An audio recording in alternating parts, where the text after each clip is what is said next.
Hello and welcome to yet another episode of the Culture Hour. My name is Shelley Smith. I'm the co-host of the Culture Hour. My colleague in crime, Elizabeth, is out doing her thing out and about. This is episode 24, and I am really thrilled today to go into a deeper conversation with somebody who I consider to be a deep colleague, a respected strategist, advisor, mentor, and more. And her name is Cheryl Mobley. Cheryl is the founder and the CEO of Recalibrate Today. Cheryl's kind of name to game really comes from the hospital environment, and she was extremely successful. She won many accolades. When she left the hospital, she actually was in the 99th percentile of performance, and just a wide angle view, that means her employee engagement was top of the mark. Her customer, or rather her patient satisfaction, was at the top, as well as her financial side, and finally the quality assurance piece. So all the things that we talk about when it comes to running a successful business are those very pain points that keep us down in our business or stress her out, is exactly what Cheryl is really good at. So with that, again, I want to welcome you, Cheryl. Thank you so much for being on today. Why don't you tell the group a little bit more about yourself, a little bit more about your company, and then we'll go from there. All right, perfect. Well, thank you, Shelley, and hello to everybody listening, or in this case, watching, right, to be technically correct. Mm-hmm. So as Shelley mentioned, I had the distinct honor of serving as a hospital president for 5 years, and we consistently, every single year, we had 99th percentile employee engagement. We had 99th percentile patient satisfaction. If you're not in the healthcare field, that may not stand out as much, but it's pretty rare, which is why it's 99th percentile, right? Because you're up here. So we also were kind of like top 2% in terms of our quality performance, again, year over year, and which led to really kind of amazing financial outcomes, which to me are an end result. I'm not all about driving just for those. You have to plan around them. You have to work for it.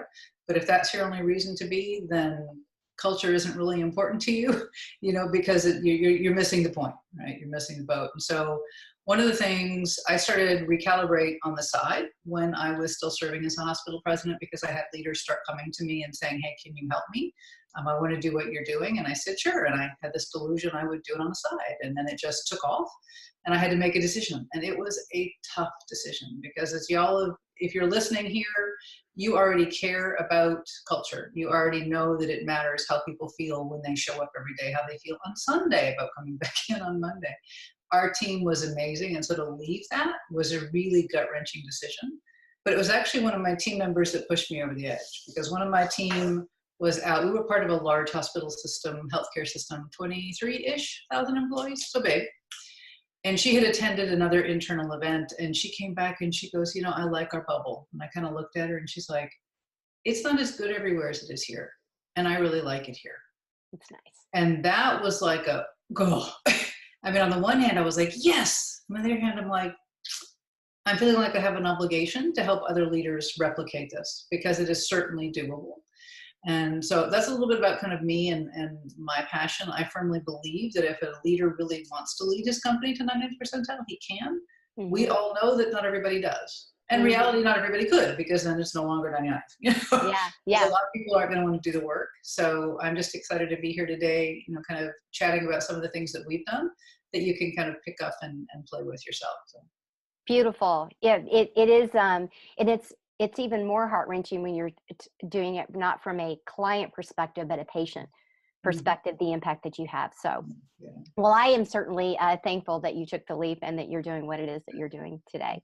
So why don't we start you've done a lot of talks. You've been asked to do a lot of different speaking things recently, and I'm sure you're asked this often. Are there some top things that when you reflect back that got you into that consistent 99 percentile space? What's top of mind that you did and that you do for others? Yeah. It was kind of funny, because the first time somebody asked me that, I'm like, oh, that is a stellar question, right? And when I have obviously taken the time to kind of reflect back on that, because I can't help other leaders do the same thing. If I'm like, oh, we just did it, it's sort of just yeah. Right? Yeah. It really all started with I'm going to back up for a second. You hear kind of two, what I will call opposing schools of thought. Mm-hmm. One says we exist for our employees, and then they will take good care of our customers.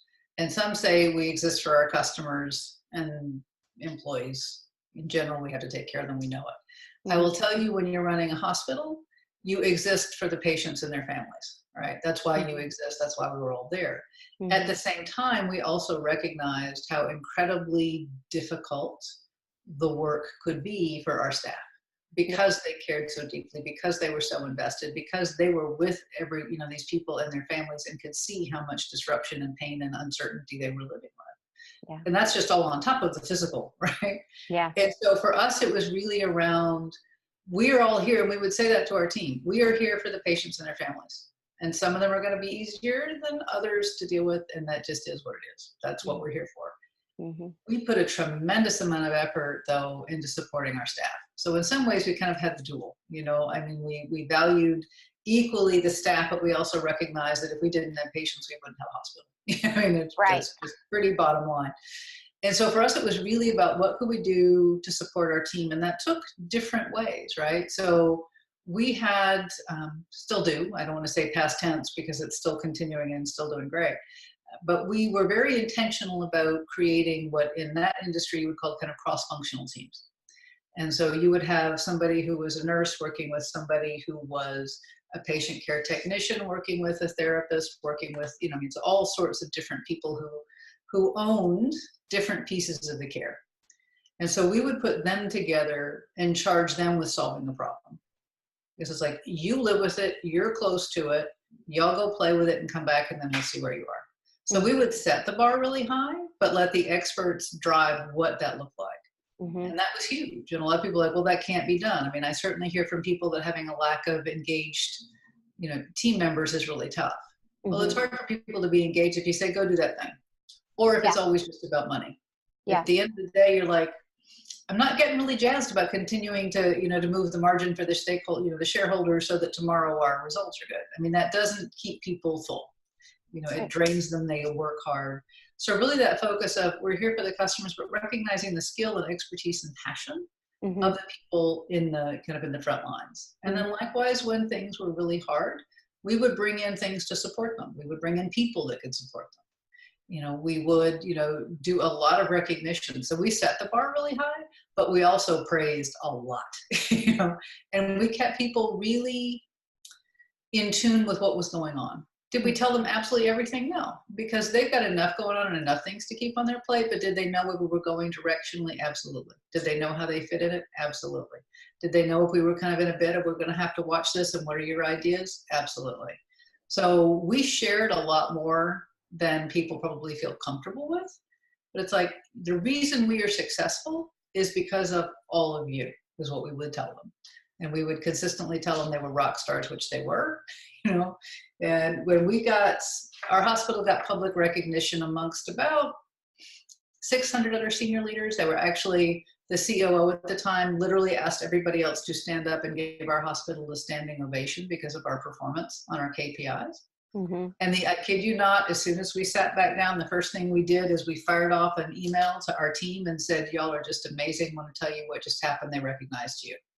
And so that was kind of just our constant way of being. And I think it's that approach that permeates and allows everything else to really happen. Did we watch operations? Of course we did.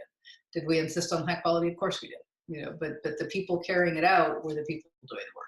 And so we were there to support them, and they knew it. That my job was to help them remove barriers if they had tried and failed. It wasn't to kind of constantly beat on them. Now, I would challenge if we weren't where we need to be. Right. But I would also say why we need to be somewhere. But a lot of really high standard setting and a lot of praise. To me, they have to go hand in hand. They do. And I think that that's a common place that is misunderstood, misguided, and simply not lived. It's not a habit. It's so easy to point out what's going wrong. And I think that's just our human nature. Personally and professionally, we sort of go down that road, even hard on ourselves before we do the praise component. And it's a mind shift, I think, for some leaders. You said some really interesting things that I know to be true about you. But I've always loved the word intentional and the intentionality, and you brought that clear focus. The other things that you didn't use the word, but it sounded like it, and I just want to paraphrase it and see if it still fits, is that intentional group think um, root cause, the fundamentals of how you solve and go out things. It sounded like you talked a little bit about having some agile workforces to be able to think, run, and do on their own, Mhm. which I think a lot of companies are looking at that agility piece. You said cross-functional, that's what you said. Mhm. And I think that, that is a key component as well of people feeling seen, valued, and heard. The Mhm. other thing that I heard you say was the communication piece, the Mhm. communication through sharing. I don't know who originally said it, but I definitely agree with it. And clearly you do too. Communicate. And when you think you've communicated enough, communicate some more. Yes. We can never have too much communication. It's always the reverse. And we assume what people need to know, when they need to know it, how they need to know it, instead of just letting them know it. And that's a habit that I think it's hard for people to sort of get into that cycle, because they think it's exhausting to communicate. And what they don't realize is they spend more time cleaning up what they didn't communicate if they just would have communicated it. So I Mhm. heard those are some really strong fundamental things for those that are watching, need to definitely take to heart as pillars of the intentionality, the agility, and the communication piece. And the other thing that I want to call out, Cheryl, with your approach, and again, I've seen it, witnessed it, felt it, is you as a 5-star leader, I know you didn't call yourself that, but I'm calling you that. Jim Collins, Good to Great, the 5-star leader is the person who, when they leave, everything keeps running, because they took that approach of intentionality and communication and agility. And the other component of that is being incredibly modest, which you are. And always that it wasn't me, it was us. It wasn't me, that was them. It wasn't me, that was we. And I think that that's the other thing that you do a really good job of working with, again, owners, leaders, to sort of bring that back. And the win comes back to you when you take that approach. So Mhm. I've seen you do that, on a consistent basis.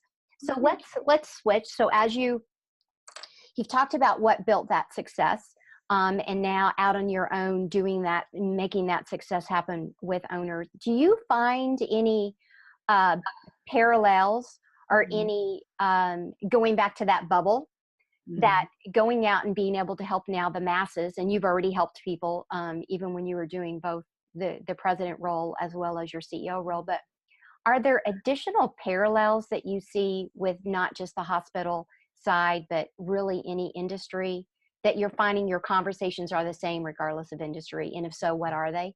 Gotcha. Yeah, and that's a great point, because some people assume when I left the hospital that I was only going to work with healthcare organizations, and I'm like, no, Yeah.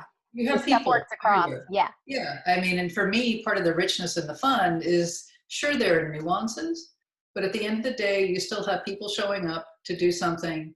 They need to enjoy it. They need to do it well, and the business needs to make money. Otherwise, it's not a business. I mean, I don't care what business you're in. Are there other nuances, layers, challenges that are unique? Of course, and I'm not dismissing that. One of the words that I've come back against, and I've always thought of it as like a word that was used in like 18th century England, but it seems to have come up with a resurgence, as bespoke, right? That it's a bespoke model, right? Which at the time meant that it was a custom made suit. Now it's kind of shifted to mean it's a custom made process or product or service. And so that fits really well with the work that I do, because I don't come in and say, you will do this and we will start here. Because every organization is where they are. And part of my first work with them is really uncovering where they are and then diagnosing it. It's not a matter to me of discovery. That to me is part of the curiosity, asking questions. But to your point, to use the word you used earlier, if you don't get to the root of what's driving something, you're wasting your time and theirs. Yeah. And then it becomes a matter of, what is the priority of things to manage? Because for many of us, we may see all of these things and we don't do anything because we're so overwhelmed and we don't know where to start. We gotta go, we do nothing, and Yeah. then we're overwhelmed and we get more overwhelmed because we didn't get anything done. So part of what I do is come in and say, what's the main thing we need to do now? And so sometimes I will literally say to people, we need to slow down to speed up. Yes. You need to be very intentional about what is the first thing. Yes, that other stuff is fun. And most of us have something that for us is kind of sexy. It's fun. We like it. It jazzes us. We want to spend our time there, which is great.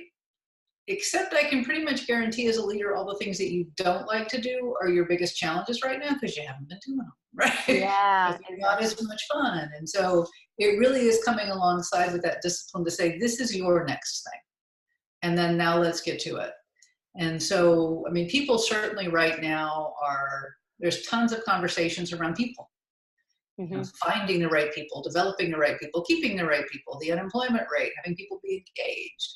Because at the end of the day, I don't care what choices you make operationally, what choices you make from a financial perspective, none of that will matter if your people won't get it done. It just won't. Correct. Nope. That's your mechanism to see these things happen and come to life. And so I would say absolutely 100% of the time, I'm always working on people issues. Yep. Whether it's how the leader communicates, if the leader understands they need to communicate, what that communication needs to look like. I mean, to your point, I will say, when you are so sick of saying it and you think that the mouse 5 miles away could recite it, you're probably getting close to having said it enough. You know, yeah. It's just, we don't realize it because for us, especially as leaders, we have a lot of conversations about the stuff that's going on. Mm-hmm. And we forget that everybody else doesn't hear it because we hear it so much and we talk about it so much. We just completely space on the fact that it's like completely hidden from everybody else. Or we think we've said it because we've been in so many conversations. Or we said it once and thought that was enough. And I will tell you that's something that I had struggled with, because from my perspective, it was like, well, if I told you, then you've got it, and I'm insulting you if I continue to tell you. Right? That was kind of where I came from. And I had to unlearn that. I had to go, no. When you think about all the inputs coming into you, Cheryl, on a daily basis, which are a lot for all of us, right? You know, we don't even want to talk about the emails that come in. We're not even talking about the stuff we're seeking out, just the incoming.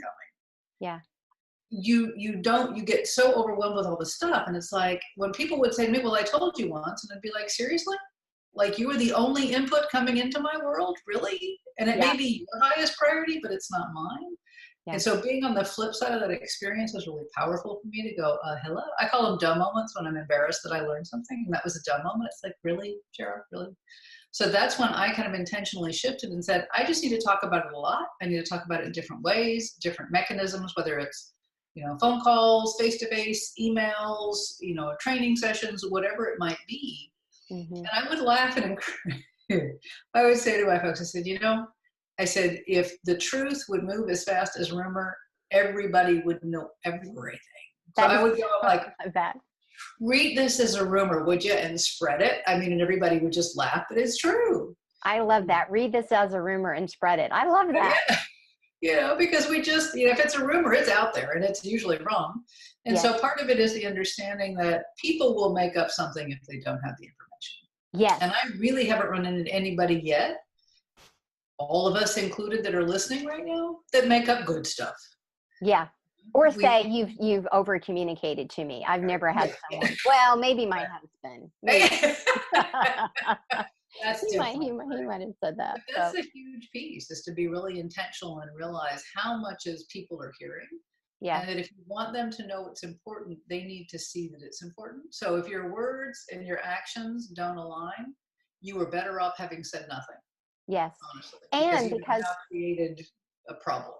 And we have, to your point, we have to sift through so many inputs that are coming to us, trying to figure out what do we need to digest and what do we need to ourselves, you know, output to that.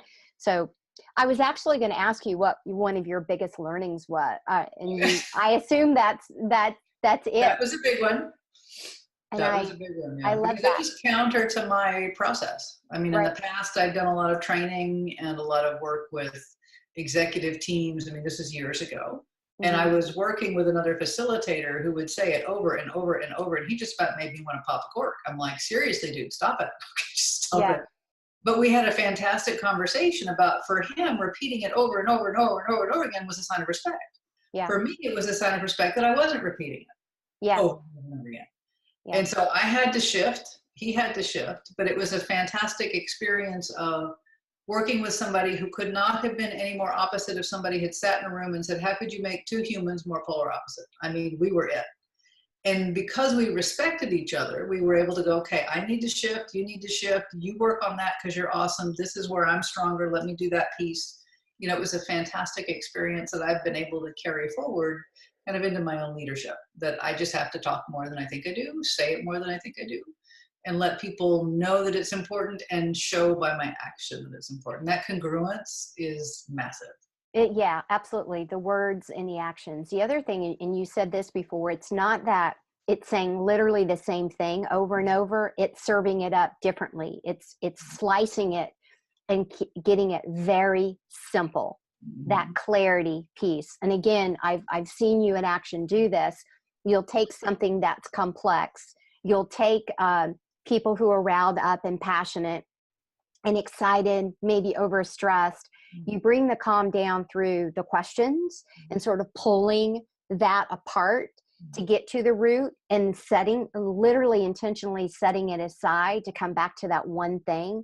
And then you dive into that thing and you break that further apart and you communicate with, so this is what we heard. This is what we said. This is what we said we're going to do. Did we miss anything? And that's a way of repeating without coming across as, you're stupid. Did you hear me? So, which is different than, using the same language. So I think for our listeners, the next time that you are getting anxious, you are getting riled up, or you're sitting in a situation where people are sort of going on and maybe rephrasing what you feel like is the same thing repetitively, try to interject, stop, pause, recount. So this is what we heard. This is where we're at. This is where we want to move. And here's some suggested steps, and who's going to own that, and when are we going to do it? And I think that, that breakdown piece, and it does take ongoing focus to be able to do that. So one more question, and then we'll start to put a wrap on this today.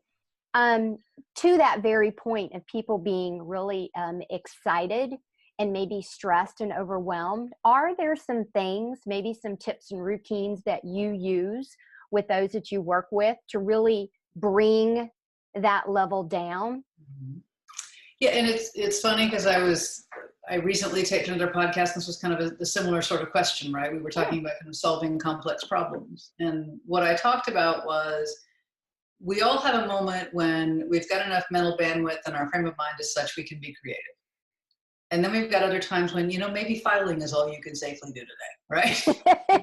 Yes. And on those days, you need to respect that, because if your energy's not there, it's not there. So for me, when I'm working with people that are already up here intense, it's like you're gerbling, you're going to, and the faster you go, the more stressed you get, the less capable you are of realizing that all you have to do is like stop, right? Yeah. Just stop. And so part of my role is really, as an outsider, is to come in and go, okay, we just need to breathe and chill for a minute. What are we really dealing with? What do we really need to achieve? Because I can tell you 99% of the time, no pun intended on the 99th percentile, but 99% of the time, if we are stressed, any of us can spew at length on what we don't like, what we don't want, what's not working. I mean, we can just run full tilt. True. But if I stop and ask you, what is it you do want? We kind of like, well, I don't know, right? And it's that moment of pause, that moment of reflection that says, we can't design for anything unless we know what we're shooting for. Right. Period. Otherwise you're just, all the time, and you're wearing everybody out, because the people that work for you are like, I can't keep up. Yesterday it was this, today it's that, tomorrow it's this. And you teach them to ignore any direction you offer, because you're just going to change it tomorrow anyway. The plan du jour is exhausting. Yeah. And if you do get serious, it gets lost. Right. Because it's just one of many. And so it really is around whether you've got somebody like me going, I get why there's so much energy around this, and that's great. To move forward, though, we need to just step back, slow down, and think about what's our go forward. And certainly any leader is more than capable for themselves of going, okay, yeah, I'm going off the deep end here, or I'm doing a gerbil. I just need to stop. Whether it's a 2-minute break, whether it's walk away, certainly push away from the computer, push away from the email, the phone, the device. Think about something else that kind of takes you away. You're pushing your own reset button, basically. Yeah. But you have to know when you've got the mental space and the mental bandwidth to really be creative and deal with a situation.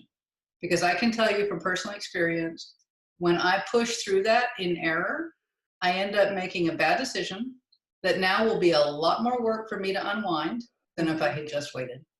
Yeah. because we tend to push so much pressure on ourselves because we're like, okay, this is the deadline, it must be. And it's like, well, how do we know?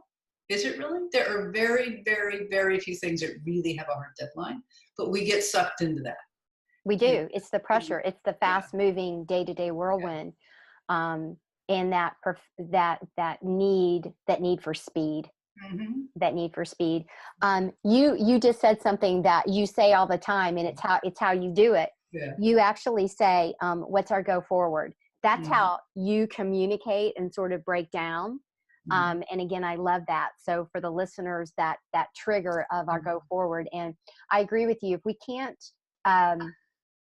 If we cannot point to success, we have no idea how to get there.